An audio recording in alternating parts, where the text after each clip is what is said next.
السلام علیکم eight class بیٹا، آج ہمارا سبق ہے بک کے صفحہ نمبر 28 پہ القاعدہ۔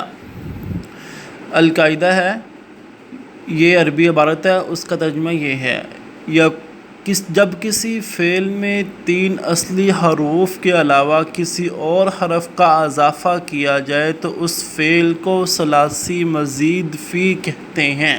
یعنی جب کسی فعل میں 3 اصلی حروف اس کے ہیں، اس کے علاوہ اور حروف کا اضافہ کیا جائے تو اس فعل کو ثلاثی مزید فی، 3 یعنی ثلاثتن سے 3، ثلاثی مزید فی، مزید میں یعنی زیادہ، مزید فی کہتے ہیں۔ ان میں سے مشہور یہ ہیں، ان کے ابواب یہ ہیں: التفعیل تفعیل، والافعال والمفاعلۃ والافتعال والتفعل والتفاعل والانفعال والاستفعال۔ یعنی التفعیل 1 2 3 4 5 6 7 8، کما فی المثال من الی 8، 1 تا 8 تک مثالوں میں بیان کیے گئے، یعنی یہ 8 ابواب جو ہیں وہ مثال کے اندر بیان کیے۔ اب ہم اس کی مثال کی طرف آتے ہیں، بک کے صفحہ نمبر 27 یعنی 27 پر۔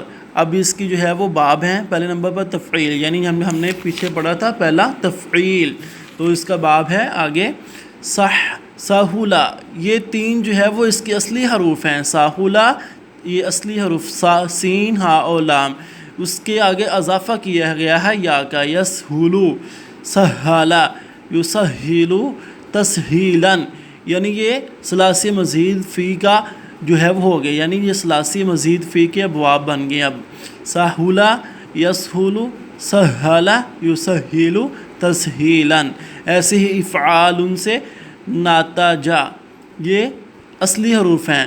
اب اس سے آگے جو ہے وہ اس کا اضافہ کیا گیا ہے، اصلی حروف کے علاوہ کسی اور حروف کا اضافہ کرنا جو ہے وہ ثلاثی مزید فی جو ہے وہ بن جاتا ہے۔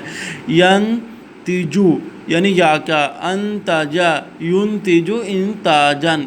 ایسے ہی مفاعلہ سے ضربا، یہ اصلی حروف ہے ضربا، زارا، اس کا جو ہے وہ آگے اضافہ کیا گیا لفظوں کے اندر تو وہ ثلاثی مزید فی بن گئے۔ یضربو ضاربا یضاربو مضاربتن۔ ایسے ہی افتعال، قاصدہ، یہ اصلی حروف ہیں، قاصدہ، اس سے جو ہے وہ آگے اضافہ کیا گیا ثلاثی مزید فی کا۔ یقصدو، اقتصدا، یقتصدو، آگے یہ سارے 8 کے 8 باب ایس بھی ہیں، یعنی یہ پہلا جو حرف ہے یہ اصلی حرف ہے، اس کے بعد اس کے جو ہے اگلے حرف جو آ رہے ہیں اس کے اندر اضافہ کیا گیا تو یہ ثلاثی مزید فی کے ابواب بن گئے۔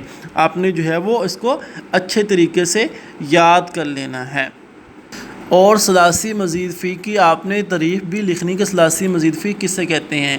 پھر دوبارہ اس کی تعریف میں دہرا دیتا ہوں، جب کسی فعل میں 3 اصلی حروف کے علاوہ کسی اور حرف کا اضافہ کیا جائے تو اس فعل کو ثلاثی مزید فی کہتے ہیں۔ کلیئر بیٹا؟ اب ہے التدریب الثالث، حول ما یأتی من الافعال الی باب تفعیل ثم الی باب المفعالہ۔ کہتے ہیں حسب ذیل افعال کو پہلے تفعیل پھر باب مفعالہ میں تبدیل کریں۔ تو پہلے ہم جو ہے وہ افعال کو تفعیل میں پھر باب مفعالہ میں تبدیل کریں گے۔ سب سے پہلے ہے صنع، اس کو باب تفعیل میں ہم نے جو ہے تبدیل کرنا ہے تو یہ بن جائے گا صنع یصنع تصنیعا، صنع یصنع تصنیعا۔ اب اس کو باب مفعالہ میں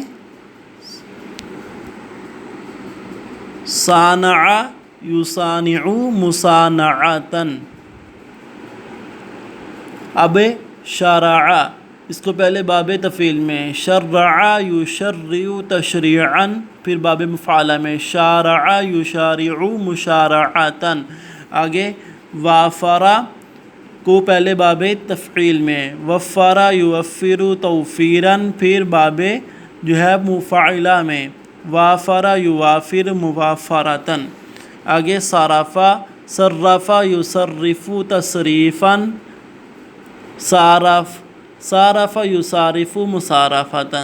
ساہلا کو سہلا یسہل تسہیلا، ساہلا یساہل مساہلت۔ آپ نے جو ہے وہ اس کو یاد کر لینا ہے۔ یعنی میں نے بولے ہیں لفظ، میں قریب جب کرتا ہوں تو لفظوں کی جو ہے وہ صحیح جو ہے وہ تصویر نہیں آتی، لیکن جب میں اب دور کر رہا ہوں تو سمجھ آ رہی ہے کہ یہ لفظ ایسے ہے۔ تو آپ نے جو ہے وہ اس کو بک کے اوپر جو ہے وہ لکھ لینا ہے اور پھر اس کو اچھی طریقے سے یاد کر لینا، یعنی القاعدہ اور اس کے بعد اس کی مثالیں، اور پھر اب تدریب الثالث جو ہے آپ نے جو ہے وہ اس کو اچھے طریقے سے یاد کر لینا ہے اس کو بک کے اوپر لکھ کر۔ تو کل کے بیٹا آپ کا ایک ایشو تھا کہ وہ سوال نمبر 4، یعنی یہ سوال نمبر 4 ہے، ماذا قالت امرأۃ لعمر وہو کان فوق المنبر۔ اس کا جواب کی میں پک جو ہے یعنی تصویر جو ہے وہ کھینچ کر آپ کو سینڈ کر دیتا ہوں، آپ نے اس کو پھر لکھ لینا اپنی عربی کی نیٹ کاپی کے اوپر۔ السلام علیکم ورحمۃ اللہ وبرکاتہ۔